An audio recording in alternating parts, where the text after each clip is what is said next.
YouTube is great for discoverability because you can create videos that YouTube pushes out to your audience of subscribers. Sometimes there's people who have no idea who you are. One of the things I also do is whether I'm talking about like how to grow on YouTube or I'm talking about writing, like, hey, if you want to explore more on this, let's schedule a strategy call. So I've gotten some clients through YouTube who they will watch several of my videos, and think about someone who has watched your content voluntarily for hours. Those types of people are more likely to get on the strategy call, be engaged, become clients, and even if they don't, they're also very likely to buy your books. What's up, everybody? You're listening to the Hustle and Flowchart podcast with your boys, Matt Wolf and Joe Fier. Hey, welcome back to the Hustle and Flowchart podcast. This is Matt Wolf without Joe Fier today. We've decided to kind of just do one-offs with the intros to try to make them a little bit quicker, where Joe and I aren't both on these intros. So Joe's not with me today, and I have the pleasure of introducing today's guest. Today we're talking with Marc Guberti, and Marc is the host of the Breakthrough Success podcast, a wildly popular podcast where Marc interviews entrepreneurs and really successful people. He also runs the Marc Guberti YouTube channel, which is a rapidly growing channel on marketing strategies and all sorts of cool stuff in the digital marketing space. Now, on this episode, we wanted to bring Marc on to specifically talk about YouTube strategies. We posted a post in our Facebook group asking a question about, hey, how is everybody growing their YouTube channels? And on that thread, a whole bunch of people said, you've got to talk to Marc Guberti. He's got this stuff figured out. So as a result of that Facebook thread, we invited Marc to join us on the show and talk about YouTube. And this is a masterclass on YouTube, from figuring out what videos to make, how to do the tagging, how to create your titles, how to do the descriptions, adding hashtags on YouTube. Who knew hashtagging on YouTube was a thing? But we talk about that.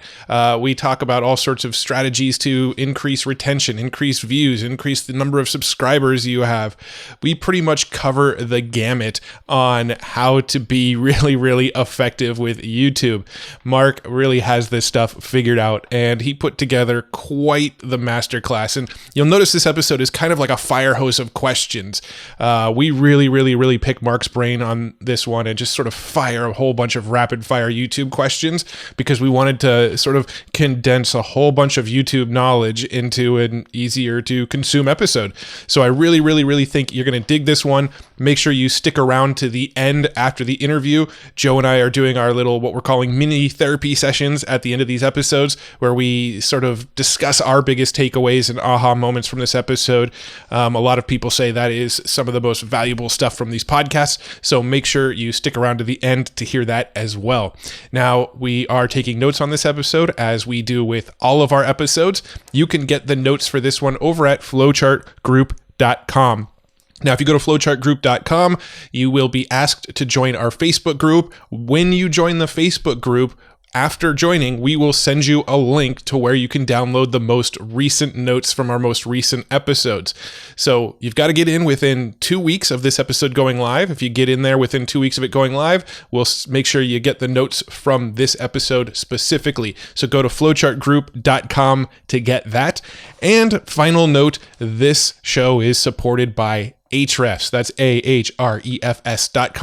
And this episode is a good one to tell you that Ahrefs also helps you do SEO on YouTube, not just Google search. So you can find keywords, you can find competitors' keywords, you can get all sorts of information about how to better rank on YouTube using Ahrefs. They have a content explorer, they have all sorts of cool tools, but their content explorer doesn't just explore content on Google search, not just Yahoo, not just Bing, not just the search engines that you typically do website searches for, but it's also got a whole bunch of data from YouTube as well. So you can optimize your YouTube channel using Ahrefs. And Ahrefs does have a 7-day trial. It's $7 for 7 days. That's $1 a day if you haven't done the math on it. And you can get that at ahrefs.com. Alrighty, let's go talk to Marc Guberti. Marc, how you doing, my friend? I'm doing great. Thanks for having me on. Yeah, man. Well, I'm happy we made it happen. We've shared multiple masterminds, New Media Summit, and Steve Olsher's event. Well, we were on Breakthrough Success several years ago. I don't remember how long ago it was, but it's probably been 3-4 years ago now. It's been a while. Yeah. And Breakthrough Success, that's your podcast. And do you have other podcasts, or is it just that one? Breakthrough Success, Ditch the Job, and Profitable Public Speaking. I do put most of my podcast time into Breakthrough Success, though. Yeah. Okay, cool. And then it's just funny. Yeah. It's like the amount of books you've written is like insane and I know you're really young too. So I'm like, I don't know how the hell you do. How many books you've written? 25, and you're working on more, you said? I'm up to 30 so far. I'm working on the next one, which is going to be for people who want to become full-time writers. Dang. Okay. See, I think you've nailed that. Yeah. We'll have to touch on that. We'll have to touch on like how you've managed to crank out so many books, because that's like more books than you've been alive, than years you've been alive, I'm imagining.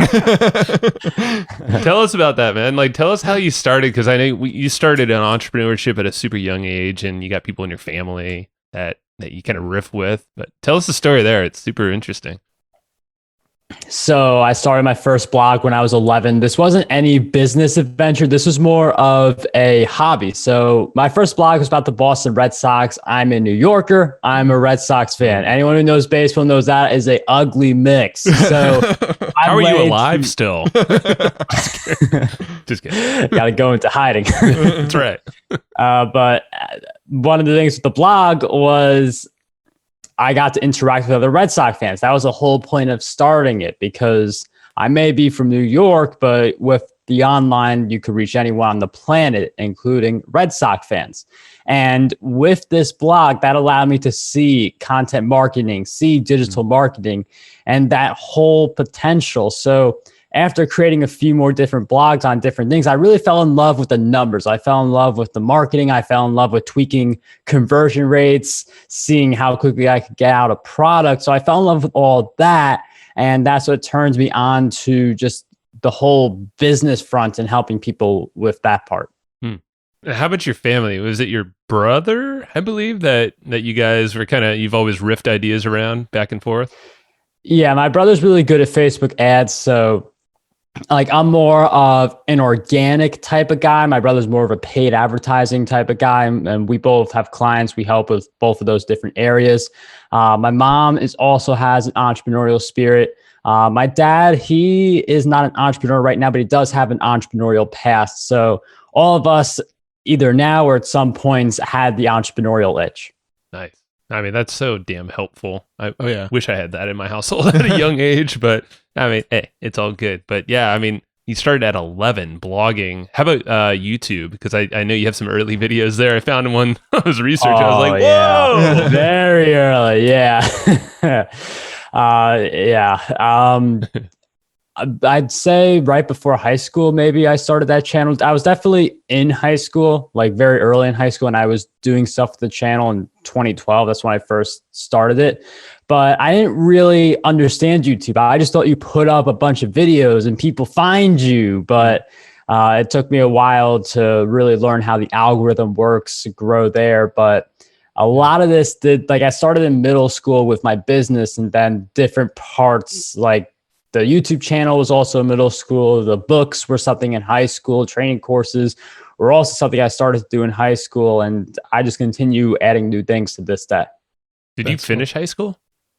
I did. I got through college with a finance degree also. Dang. Oh, nice. I've got a finance degree as well. That's really cool. No, I was just curious because I'm like, okay, well, if you've been entrepreneurial that early, I'm like, did you even finish school? Or you're just like, yeah, I'm too rich to finish school now. Yeah. But like you're resourceful, man. Like it seems like you're super resourceful. So you're like, okay, I'm just going to learn throughout my, however I navigate my interests. But that's cool.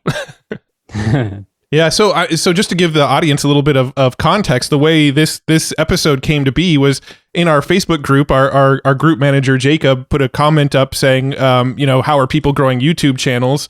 And a bunch of people gave feedback, but like 5 or 6 of the comments on this thread all mentioned your name of like, Mark's got this stuff figured out. You got to go talk to Mark. And we're like, well, let's get Mark on the podcast and talk about YouTube. So in our Facebook group, you were highly regarded as somebody to go to talk about YouTube and how to grow a YouTube channel. So that's what we're excited to dive into today. But hearing that you've got 30 books and you've got a podcast and you've got all this other stuff in the mix, like we can't ignore that and only talk about YouTube. We got to talk about all that stuff. Yeah. I guess from your perspective, Mark, like what do you, because I think it's important on both sides, but like, should we start with how you use YouTube or should we kind of show how it relates to this like bigger play you have with content and these other pieces of your business? Maybe we start there if you're cool with that. It's almost like the overview and then we can sink into how YouTube and YouTube growth is so important.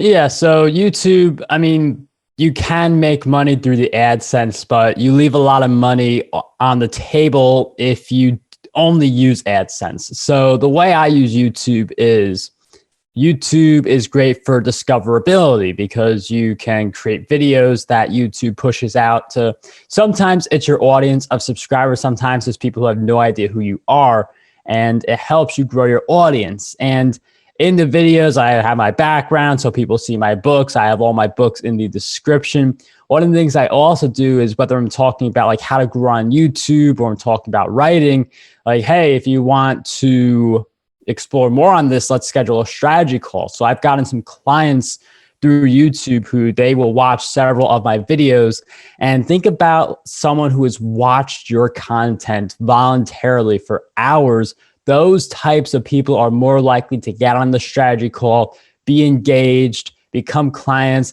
And even if they don't, they're also very likely to buy your books. So I see YouTube as this big brand building piece that builds out further into product sales and also builds to the email list growth, because the three of us know, and plenty of other people, that the email list is that one audience you truly own, and there's no algorithm that can take the email list away from you. Right. Yeah, absolutely. With YouTube, do you use it to ever drive traffic off of YouTube, or is part of your focus is keep them on YouTube? Because we'll hear mixed sort of opinions on that when it comes to YouTube. A lot of people say keep them on YouTube because that gets them going deeper, and YouTube really loves that, so YouTube's going to favor you. But then at the same time, YouTube, I know, can be a very excellent traffic source for people. So where do you stand on that? I think it depends on what you want. So I have 2 different channels I'm working on, I'm taking seriously. One of them is the digital marketing side. And for that channel, I want people to go off YouTube because I know that I created a video, one of them about like, should you hire an audiobook narrator? Because that's something I do for people. And I got some people in the comments saying, I need to hire you for my next audiobook. So like, I want people to go off on YouTube and, have me as their audiobook narrator. I make more money that way, and it's better for the business.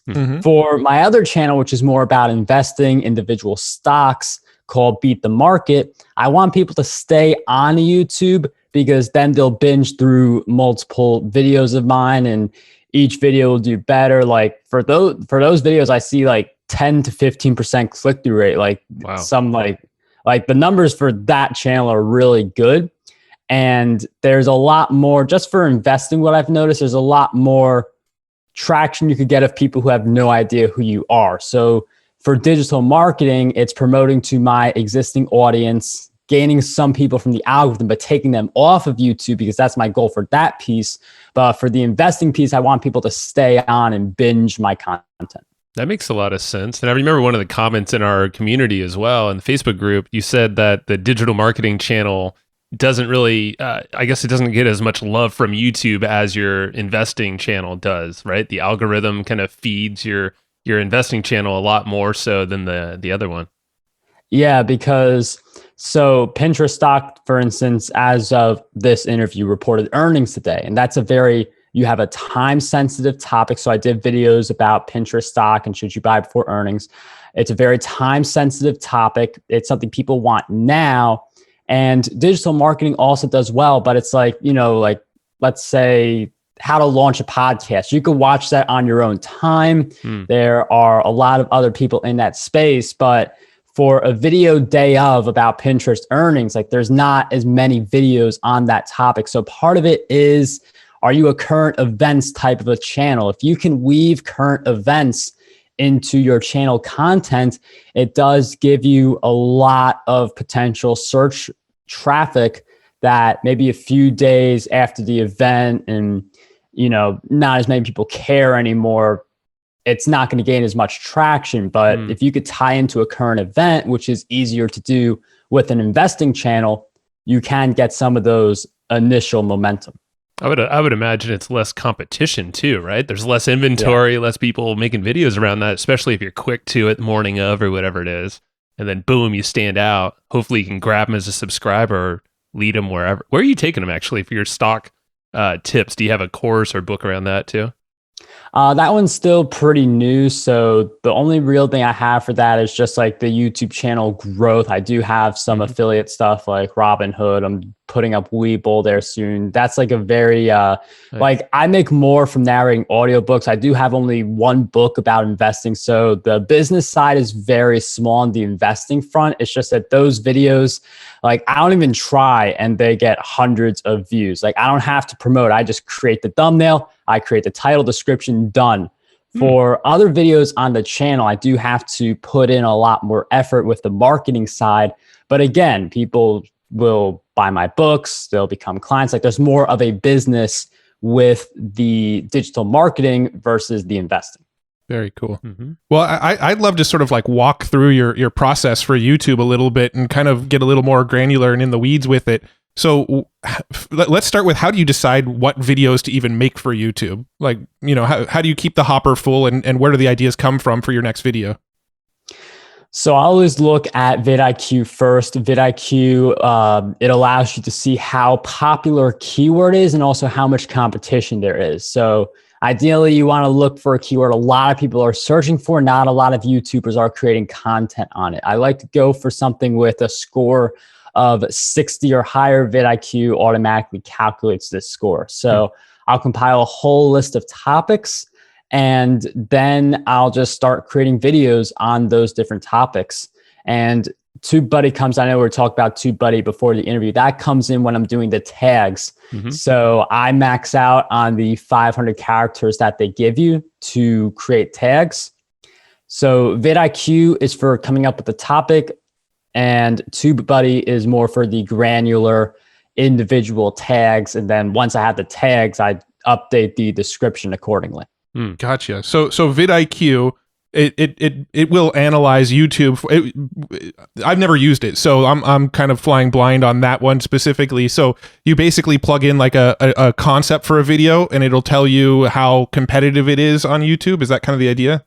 Yes, like you plug in a keyword. So instead of a long tail, you will plug in like a very general phrase like digital marketing. You can go a little longer tail like digital marketing strategies, but the more long tail you go with it, the less vidIQ is reliable. Just based on what I have seen, they'd like the very broad keywords. Gotcha. And the broad keywords will probably help flesh out some of the long tails anyway, right? Yeah.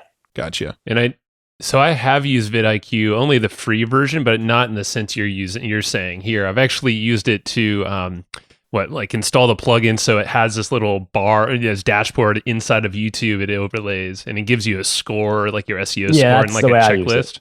Okay, so do you use that checklist and make sure you're hitting all the items that they say to do, like in cart? Because I know they have certain criteria.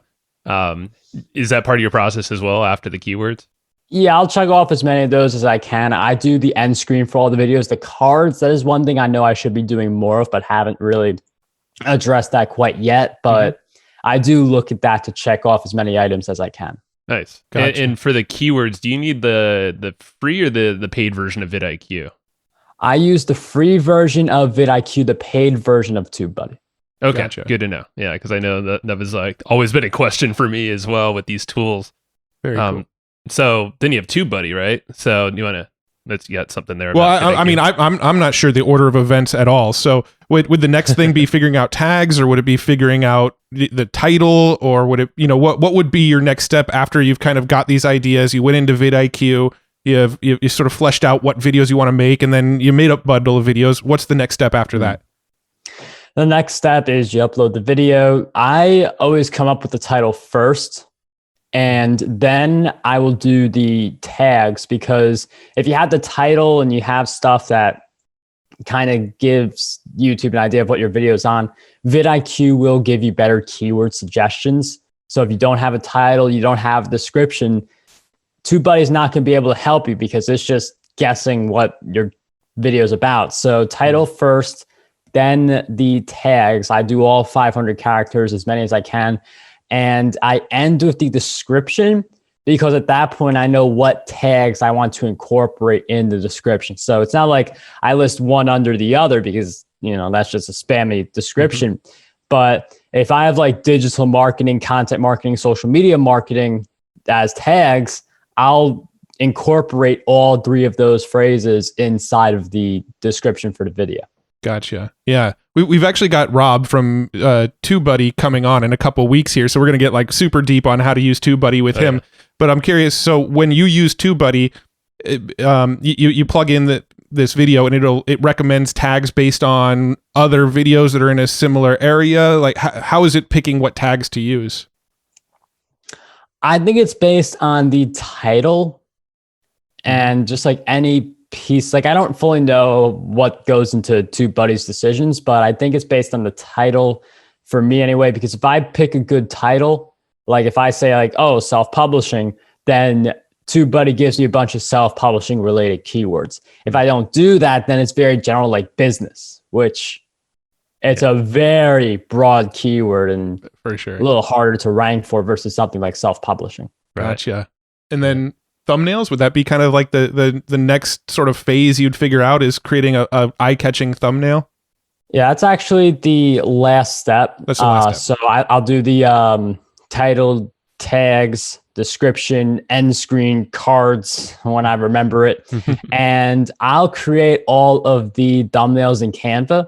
Uh-huh. And when I find something that works, I just run with it. So for my investing channel, I have the formula that works for that content, like 10 to 15% click-through rate. Like, I know people tweak their thumbnails and get like higher convert. I'm not tweaking that thing. I'm going to let that thing ride until YouTube tells me I got to change it. Yeah.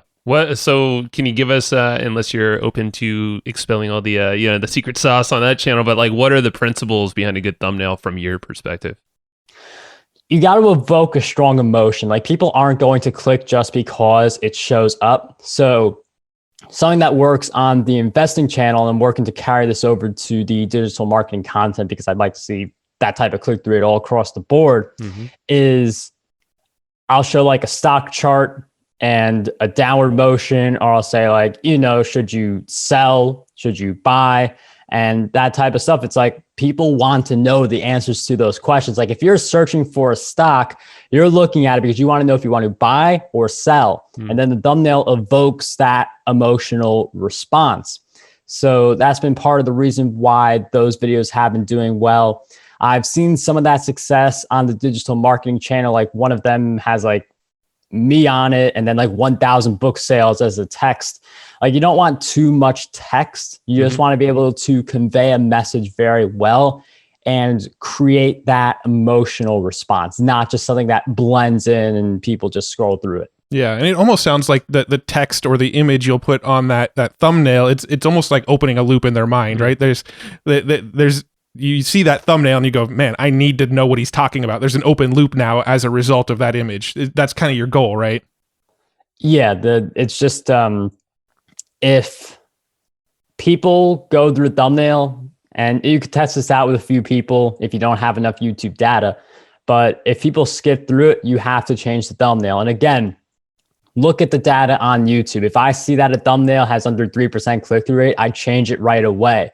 So just because I publish a video with a thumbnail doesn't mean that same video has the same thumbnail 24 hours from now. I'll sometimes go back and immediately change thumbnails based on what's working. Like, even the text, like very specific fonts work better than others. And I noticed that if I pick a certain font that is still legible, like click-through rates will be significantly up or down because of that font. So again, once you find something that works, like just run with it. I use like the same maybe 3 to 5 pictures of myself for the thumbnail, because I like having a picture of myself, the thumbnail. It works based on the data.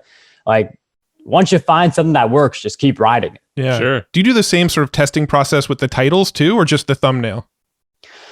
I just do the thumbnail. I like to just in the title have those keywords that rank very well. So I'll include digital marketing or self-publishing or writing tips. Mm-hmm. So I don't really do as much experimenting with the title.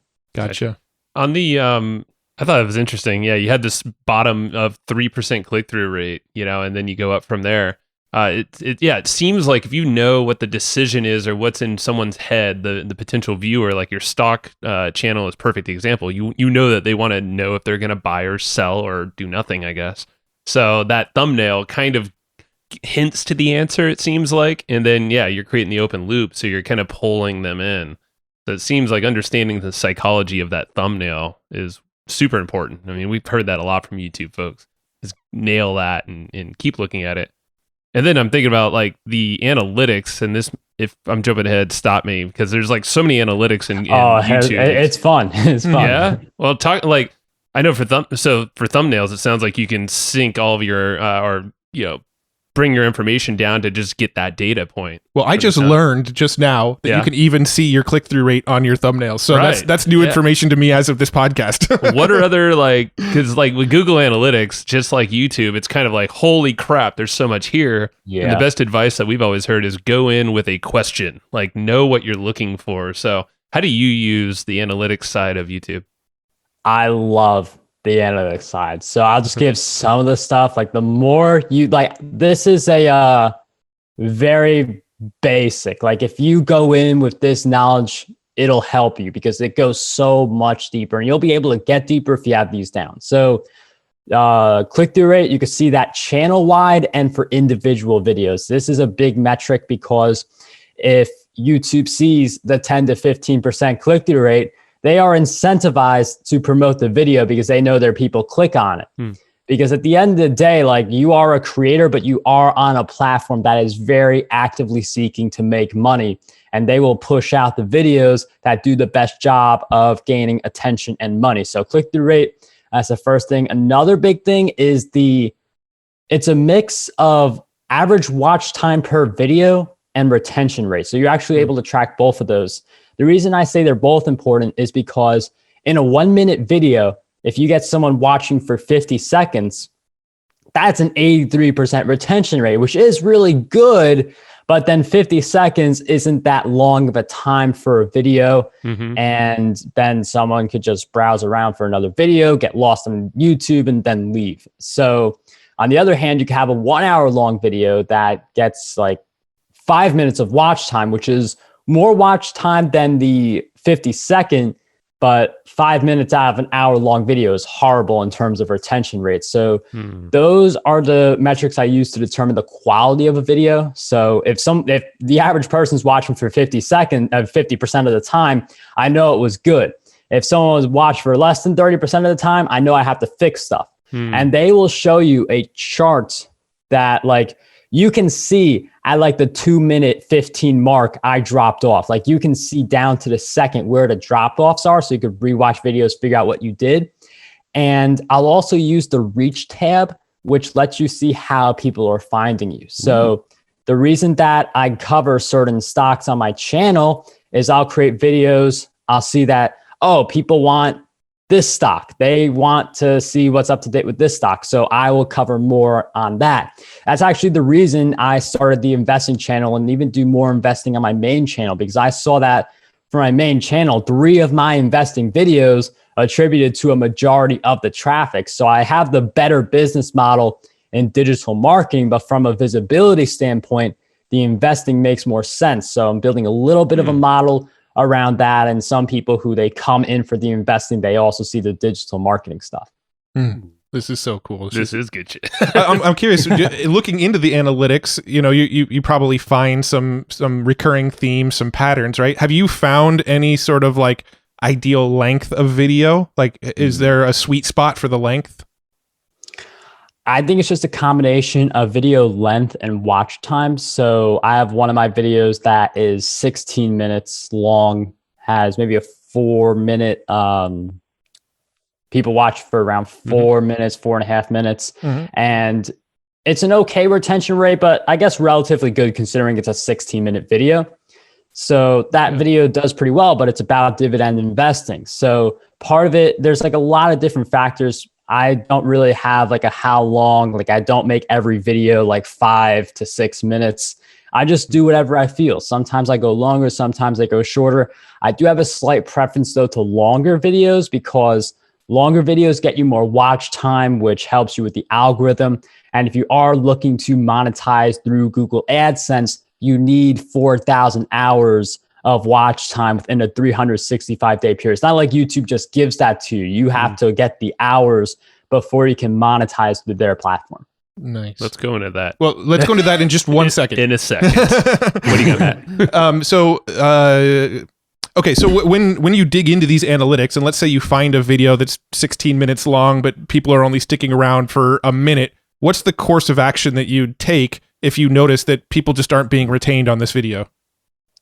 So it's more of a, we'll get them next time, because you can't re-upload a video file. Like once you have that video file, you commit. You can change the thumbnail. You can include cards, end screens, but you cannot change the actual content of the video. So one thing I would do is if I have a 16-minute video that's like good click-through rate, but people only stick around for a minute, I would put a YouTube card at the 1 minute mark to show them another video. So smart. At the time where I know people are going to bounce off, hey, let's give them this video that I have a 40% retention rate for and people like it more. So instead of fully losing that person, you give them another suggestion. That's what I would do, because again, you can't redo a video that's already published, and deleting it is just the worst thing you could possibly do, unless it has nothing to do with your channel anymore. Makes sense. That's super smart. Yeah. You have an exit point that's not some other suggested video. It's your thing. Ideally, they're going to go pop there other than somewhere else. Smart. Is there any, talking about in cards, like, are there any, or in screens, I guess? Is that what it's called?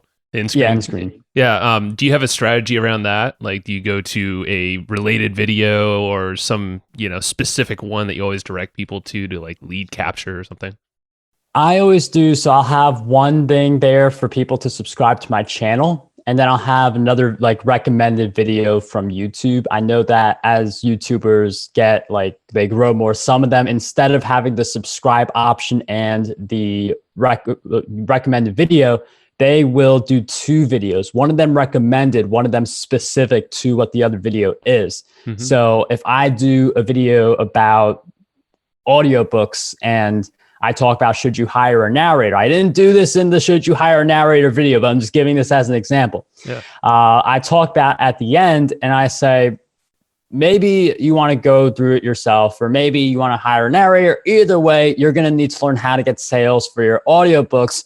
So make sure you check out this video down below that I covered about that, and then the video would pop up. So some YouTubers do that type of style. I haven't really done it yet, but it is a way where you can get more exposure. Right now, more focused on getting subscribers and people who will stick around, but that is something I'll be doing more of as both the channels continue to grow. Nice. I like that. Well, let's talk about growth now. Yeah, I want to talk about that growth. So getting to 4,000 watch hours within 365 days, you said, because this is where we're at right now. Well, we are not at that point. In order to be able to monetize, isn't there like 2 thresholds? Don't you have to hit like a subscribers count and a watch time count? So what are those thresholds?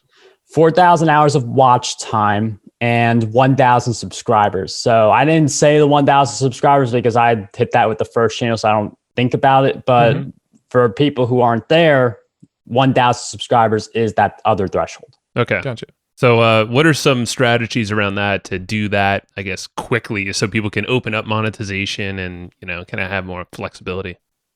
So the covering of like current events that relate to your channel, like it's not like I'm becoming this like new reporter now who covers every single news item. Like that's not me. Like stocks just happen to line up with the investing channel. So that if you find an opportunity in your niche, pounce on it like day of or a day later. If you like if you talk about Pinterest earnings a week from now, like you're late to the party. Everyone's already talked about it. So if you see some big news item in your niche, be one of the first people to pounce on it. Another thing that helps with the hours is just create longer videos. I mean, that's true. The math boils down to it. If you do, there's more video to watch in a 30-minute video than there is video to watch in a 3-minute video. So I don't want you to like create longer videos and sacrifice the type of channel you've become. But if you are able to add a minute here, add a minute there, keep the channel the way it's flowing, longer videos, they give people more content to consume, which helps you get to 4,000 hours quicker.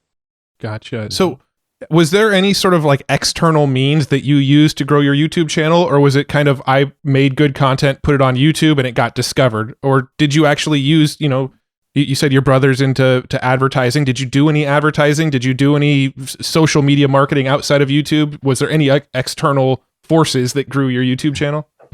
I've been very light with the ads. Like I almost never do them, especially for YouTube. For the external, there certainly was a lot of external effort. Like I have an email list, over 8,000 subscribers. I've got my podcast. I have social media, Twitter being over 400,000 followers there. So there was an external effort for my main channel, the digital marketing one.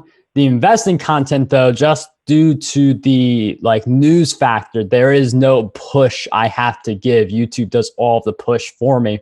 So part of it does depend on your topic, but if you take the time to grow an external audience, it's going to speed up your success.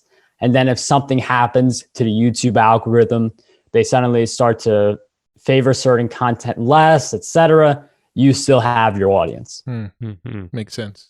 There's a couple of, so in our notes, there's a couple things that, and we're like, just freaking, this is awesome. I love this episode. It's just so like, much stuff. This is going to be an action guide for people on YouTube. So what are like, there's a couple things that we learned in researching you that we learned about YouTube. So one of them being, and I'm sure there's more, so I'm curious if there's more on top of this, but the hashtags, using hashtags in your description. I want to hear about that.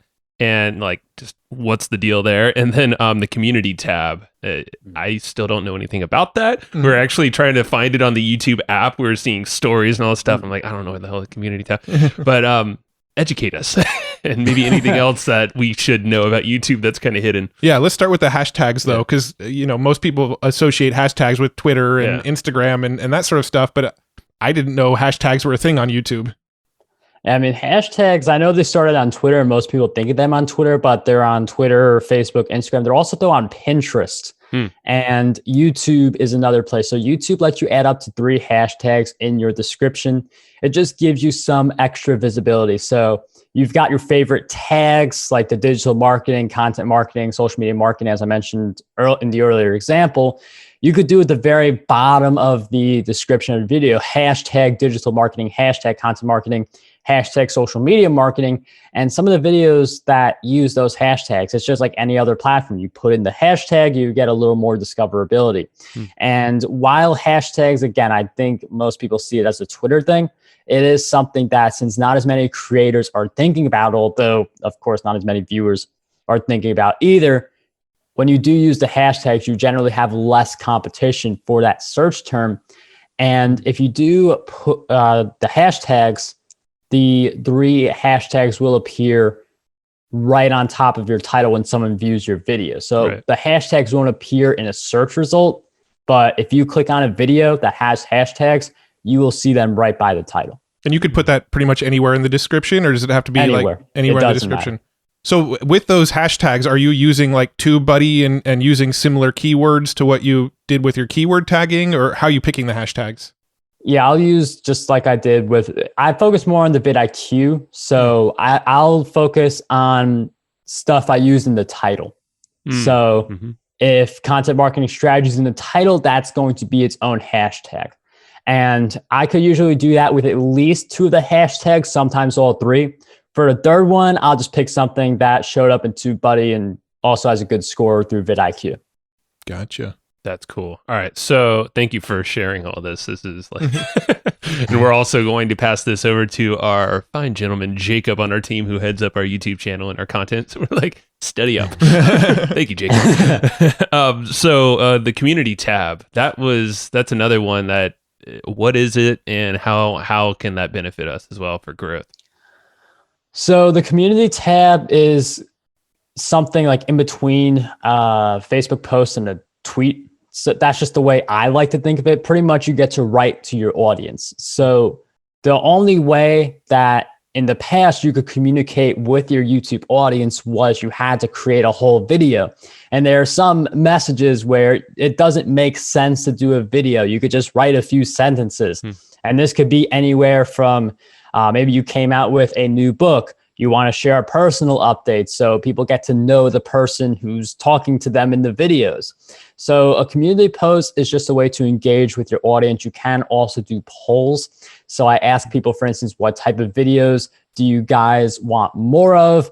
I'll have pictures of myself just again to build that know, like, trust, get to know the audience better. Like I like to talk a lot about how I'm a runner. And a lot of people really vibe with that, whether they also run marathons or they're getting into the sport. But a community post is just a way to communicate with your audience without having to create a video. And for some people, it's a heavily edited video, very long video. So instead of hours to communicate, just like a tweet or a little longer than that, to me, it's something in between a tweet and a Facebook post. Yeah, Gotcha. I like it. Well, because YouTube, when I heard about the community tab, I think I assumed wrongly that it was the thing that almost looks like Instagram stories. Because when I open up the YouTube app now, there's like it looks just like Instagram stories, but just built into YouTube now. Are you leveraging that at all? Is that something you've played around with?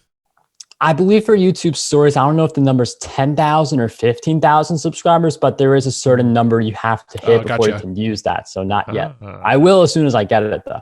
Interesting. Okay. Yeah. I mean, there's just so many things, on the app and then the community thing. I mean, I know there's a lot of ways to just engage your audience just on notifications that like I've ignored forever until like now we're actually putting a focus on I should probably engage like I would on Facebook or Twitter or whatever on YouTube too. Yeah. Because I know that helps with, well, at least vidIQ says it helps when you engage with people in your comments, when you heart or like a comment and pin it to the top. There's like all these like little things. But one thing I've been seeing when I've been kind of doing my own research on YouTube, one thing I've been seeing more and more YouTubers do is they'll actually use the first comment as like a second description and then pin their comment to the top. Is that something you've played with at all? Some people also, I mean, I haven't done it that way. Sometimes I'll pin someone else's comment. Two things I like to do. One, pin a comment where it kind of leads people to another video. So similar to how I talked about the end screen example, some YouTubers like to use it to promote a relevant video rather than the call to action to subscribe. You can include a video link in the description, in one of the comments, kind of tell people what the video is about and then pin it to the top. Or you can pin to the top your affiliate link. So let's say you're talking about ConvertKit and you want to, have that link there. You can throw it in the description and get sales that way, but you can also mention it in a comment. And just based on my experience as a viewer, because I don't just create the videos, I also watch a lot of other people's videos, not just for the entertainment value and the education, but also for I want to see what I do as a YouTube viewer to get a better idea of what people are doing on my videos. I go through the comments very frequently, and everyone who goes through the comments sees that first comment. So you can have your ConvertKit affiliate link there. You can promote a book or a course link. So there's a lot you can do with that pinned comment. That's clever. Yeah. I like that. That's really smart. Sweet. Well, let's talk about it. I mean, it's still kind of YouTube here, but you have your podcast and you have YouTube. So how are you leveraging YouTube in combination with your podcast? So sometimes I'll post the interviews for my podcast on YouTube. I haven't been doing this as much, but it is something I sometimes do because a podcast episode, talking about the 4,000 hours earlier, a podcast episode is like 30 minutes. Yeah. And you already have it. You just publish it on YouTube. I'm not doing that as much just because I want to really hone in on the algorithm. because like some episodes are really great for the podcast, but they may not have as much algorithm potential on YouTube. So it's just a constant evolution of how I integrate the podcast with YouTube content wise. But I do direct people from YouTube to my podcast. I have the show in the description for people who want to check it out. Nice. Gotcha. Yeah, because we're doing a lot more of that. We do the long episodes right now, and we also have short clips that we're putting out. Yeah, so we're short clips are good. Their work. I mean, it's interesting. Some of them, sometimes the long episodes pop off too, and we're like, didn't see that coming. And something usually it's like the most it's the ones that we just don't expect will kind of pop off in some reason. I don't know why, but it's pretty cool. Even with a tiny channel like ours, the search traffic and discoverability is definitely real, and it can work if you're, I guess, putting the right keywords and content in front of them. Yeah. Well, I know we only have a few minutes left together, so let's talk quickly about your books. Our notes say that you have 25 books, but it's up to 30 now with one more in process. I don't even know the best. This might be a very broad question, but how do you put out so many books? Like, you obviously have some sort of process or system. How are you creating so many books? You just got to write daily content. If you do 1,000 words a day, that's 30,000 words book. That alone is a book. Like my books, you're not going to find a novel. You're going to find an 80 to 100 page book for me, that's 20,000 words, maybe a little bit less. So if I do 1,000 words a day, I'm set. And even if I do only 500 words a day, that's 15,000 words per month. It still puts me in a very good position. 2 of my books are also notebooks. So one of them is a podcast show notes notebook, which I use because I don't want to re-listen to the episode. I just want to have the links right in front of me. So I use that, and I just copy one page 90 times, and that's my book. Like some people, that is what they do for their books. They create a bunch of notebooks, and you can do something. It sounds really crazy if you do it with written books, but if you think with notebooks, it's not as big of a deal. They do publish hundreds of books every single year. That's what some people do, because it's not publishing 120,000 word books. It's creating 100 pages. 100 pages and then copying them over and over again with some tweaks to make it feel a little bit different. But it's just based on what type of approach you want. You can do the 1,000 word a day approach. You can create notebooks where you just take one page and you keep copying it and just add a little bit of like how people do like a new quote for each like daily thing, like something like that. Yeah, that makes sense. That's the cool thing with books and publishing. Really with anything, there's all these different strategies. It's not like everyone needs to, nose to the grindstone, write every single day and fight that like if you're not a writer, it's like, well, maybe the journal approach is good for you and all those. I'm kind of curious, like where, as a business, like where are you headed? Like, do you have like a vision of where you're taking all of these books and all this stuff? Or are you just having a good time cranking out content and kind of connecting the dots? Yeah, I'm just having a good time cranking content. Like the investing is very new for me, and I have seen a lot of success with that content. I created one investing video on my main channel. I was like, this did very good. People really liked it, but I'm digital marketing. So it's definitely more connecting the dots because there's going to be a mix of some investing content, some digital marketing. Like I know the investing content does better on the YouTube algorithm, but the digital marketing connects more with my existing business. So it's going to be a bit of a juggling act over the next few months. Yeah, that's what I was like thinking. I was like, man, I know we do a lot, but holy crap. But again, if you have the systems and if like maybe a YouTube video or two connect to that book and these ones to that book, or it makes a lot of sense why you've just kind of used them to take them down the rabbit hole a little further, it seems like. So yeah, well, it sounds like you're extremely disciplined. If you're writing between 500 and 1,000 words a day, you're running 2 YouTube channels, you're running podcasts. He's also running too. And you're also running marathons. Damn. Yeah, it sounds like you've got some discipline there. What is can you just real quickly like walk us through what like a normal day looks like for you? Each day is definitely different. Like some days are my interview days. So I'll interview a whole bunch of people. Kind of like what I know we were talking beforehand. You have a day where you'll do several hours of interviews. So I don't really have a set day, but every single day, like every night, I will write a list of all the things I have to do the following day and structure those, like what time do I do this task and what time do I move on to this task. So that nightly ritual of me just figuring out what I'm going to do the next day, writing the whole list and structuring it, that is the only constant of any of my days. That's but it's probably the most important strategy. I know we've heard it so many times. I've been adopting it now, and it's like this peace of mind when you just open up the day, you know, our first thing in the day, boom, there it is. Cool. Got my list, you know, my marching orders. So Yeah. Bravo to you, dude. I don't know where you're headed, but like you're young and you got a lot of content out there. You're probably going to surpass everyone out there, which is good.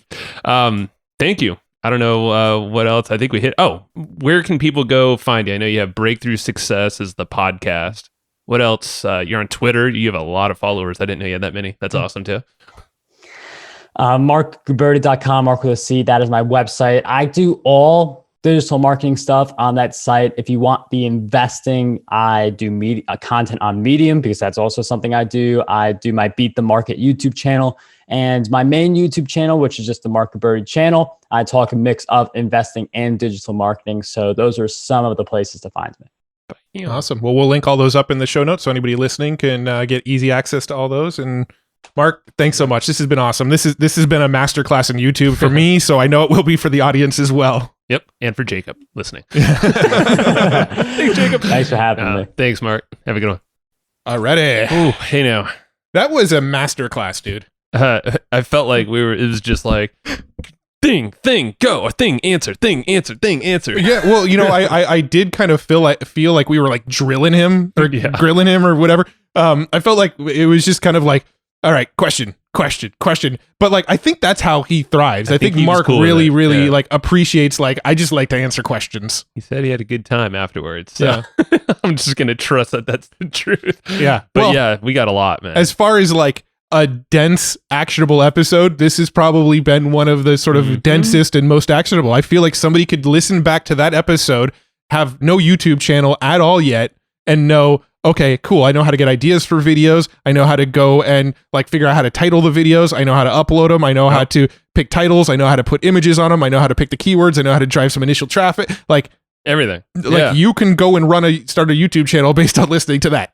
Yeah, and Marc he's like a savant with marketing. I mean, he's probably a savant in general. Doing this at 11 years old, blogging and then now written 30 books, he said. Yeah. So yeah, I mean, all right. So before we get into our takeaways, get the notes. Like, you should definitely get the notes for this one. I don't know how long they are. I'm gonna go get the notes on this one when they come out and just like have it sitting next to me. For just sure. Like anytime I'm on YouTube. Yeah, I mean, this is probably going to be no joke. Jacob on our team is probably going to use this as like a lot of a manual or SOPs for our own channels. So. Get the notes at flowchartgroup.com. That's flowchartgroup.com, and you'll join the Facebook group, but you also get the notes. Yeah. And you give us your email address there. Promise it is worth it. We took the notes for you. So, all right. So takeaways. Matthew, you go first.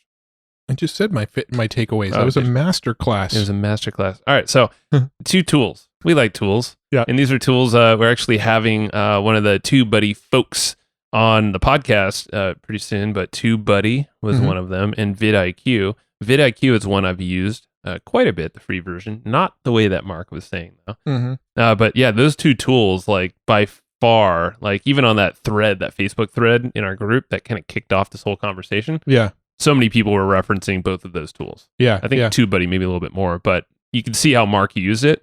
I think it's super smart because there's a lot to those tools, but if you use them for the best of what they do, which I think is what he's done, and I definitely trust him, because he's very analytical, it seems like. Yep. Like, I defer my brain or tool selection to someone like that. Yeah. And we are going to have Rob. I don't know if he's the only founder or one of the founders. There's multiple founders. I don't think he's a founder. Oh, he's not a founder. I don't know. Okay. I don't want to dub his title because I don't know. Oh, okay. So we have Rob from TubeBuddy coming on. I don't know his title yet. We'll find it out when he comes on the show. But we're going to like really, really deep dive into like what TubeBuddy can do to grow your YouTube channel and all that kind of stuff.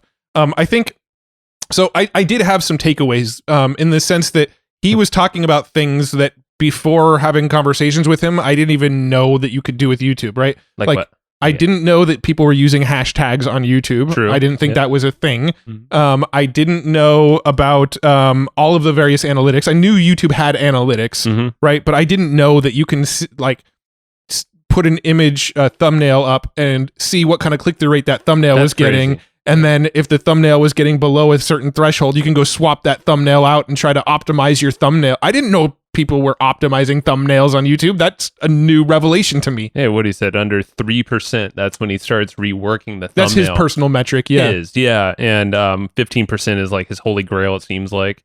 But yeah, like I've actually dug a lot more into YouTube analytics, the stats and stuff, I think, than you, but it's like a Google Analytics where it's just, you have charts up the wazoo, man. And it's everywhere. It's insane, but I didn't know how far you can drill down into these things. And what the things that he likes the most are those CTRs for the thumbnails. But then he said what average watch time and retention, like that kind of combo, because that's the quality of your videos. Yeah. So it just makes like a perfect, and maybe Jacob, this is something to consider. It's a good KPI for your videos to see like how well you're doing. Yeah. Overall. And then he said the reach tab too, which is Well, another thing that he said, see where people are coming to your stuff. I have heard this advice before, but he sort of reminded me of it, and I think it's really, really smart. When you go and watch like your retention metrics, you can watch where people drop off. So if you have like a 10-minute video and people seem to drop off at 59 seconds in or whatever, you can go and add like a card on the screen that says like, hey, here's another video you might like. So the people that are starting to lose attention,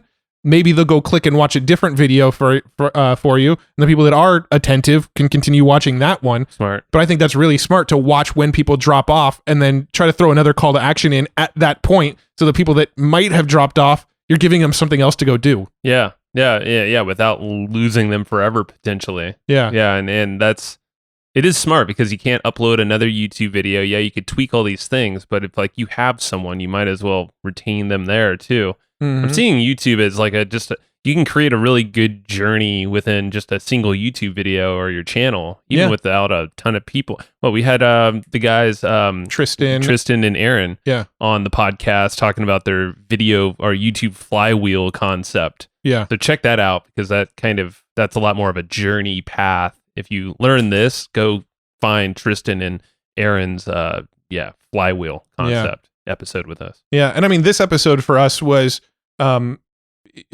it came out of a little bit of selfishness. Like we're trying to grow a YouTube channel right now over at hustleandflowchart.tv. So definitely go check out our YouTube channel. You'll see, as of this recording, we have under 200 subscribers. So it's fairly new. Help us. And so you can actually see us implement a lot of the stuff we're talking about if you go over to that YouTube channel. But this episode came because we posted on Facebook, like we mentioned in the call, and everybody was mentioning Marc's name, going, this is a guy you got to talk to around YouTube. You got to talk to this guy.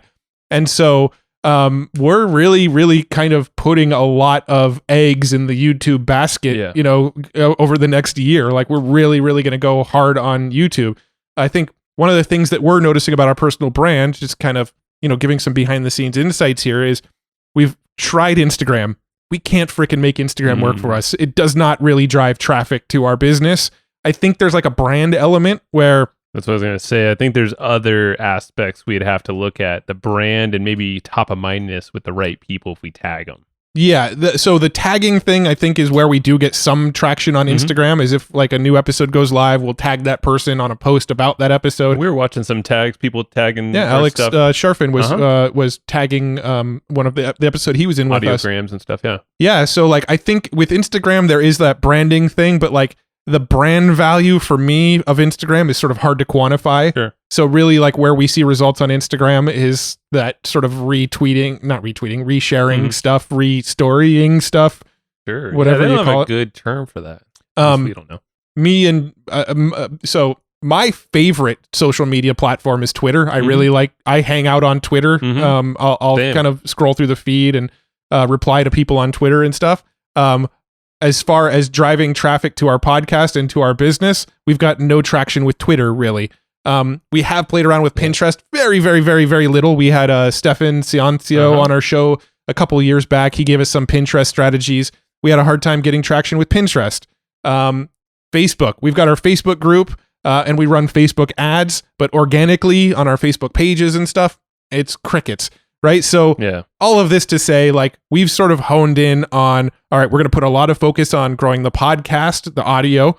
We were going to put a lot of focus on growing the YouTube channel, and sort of secondary focus over on Instagram for that sort of branding element. And that's a place where people like to share that they were on podcasts and things like that. Yeah. And so that's kind of like our roadmap, but YouTube is a big piece of that. And also our personal accounts, I feel like, do well. So like when I share in and it's very strategic where, like what kind of stuff do I share, to get the most reach? Links to Pornhub. Always. Yeah. Facebook loves that. Yeah. They love it. So, but no, like posting like a text post or a video sometimes, but then tagging someone or maybe not tagging someone. And I don't know, like I feel like our personal pages and stories go way further. And this is probably across the board. This might not be news to anybody, but either way, it's just, this is behind the scenes. So I think strategically I post stuff on my personal page sometimes, just knowing that I'm going to get a lot more traction, and then, tag Hustle and Flowchart to reshare it. But I think when it comes to like Instagram, Twitter, LinkedIn, we didn't mention LinkedIn, true, and Facebook, we get a lot more traction just using our personal profiles. For sure. So from a business standpoint, we're going to try to grow the podcast. We're going to try to grow the YouTube channel. But then like most of the other stuff you'll probably see on social media is going to be on our personal channels. Yeah. Man. All right. So this is a good episode. There's more. I don't want to say any more because I think there was a dense episode. There's so much in there. My brain is literally starting to kind of hurt a little bit. So, oh, good. In a good way. You want to massage it? It's only one ear though. Oh, yeah. For some reason, it's not coming to my right ear. Yeah. The 1 ear massage, Matt. It's weird. All right. I expect you to massage my other ear right after we hit stop here. I just flip the headphones around. That's a good point. All right, one sec. No, I'm just kidding. Get the notes. Again, flowchartgroup.com. You'll get them all there. Just make sure you plug in your email address to actually get the notes emailed to you. And we have Easy Webinar is our loyal sponsor, and they are amazing. Casey and the crew are hooking you up for a fat percentage off of Easy Webinar, your subscription. So if you're attempting anything around webinars, there's actually we're talking more about our affiliate strategies recently and our method of KSTing. That's a key step tutorial for all y'all out of the loop. Yep. KST. And we've been making some welcome sequences and new emails and stuff like that, a whole new lead magnet. And one of the examples is actually using Easy Webinar in there and how we promote them as an affiliate for years now before they were sponsors. And using this method, you actually lined out how you can use webinars to automate your affiliate sales. And the tool in that KST, and you should probably figure out what a KST is. I will let you do some digging. You'll find it. And you'll see how we actually use webinars and explain it in this doc and how we use Easy Webinar as doing that. So that's one example of how you can use Easy Webinar as an affiliate. Yep. And how we've done it. And then you can learn KST as well.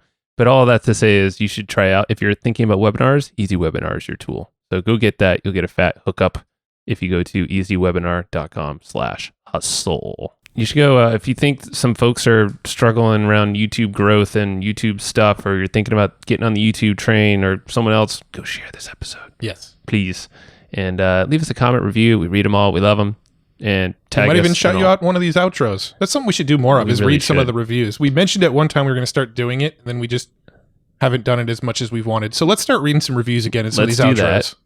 Maybe we could start in the next episode we record today. Yeah. And quick way to get on our radar, if you want to get a shout out on the podcast, go tag us in social somewhere. Yeah. And share this thing. So thank you. All right. Till next time. Peace. Thanks everybody for listening to this episode of the Hustle and Flowchart podcast. Before taking the time to listen, we want to give you something a little bit special.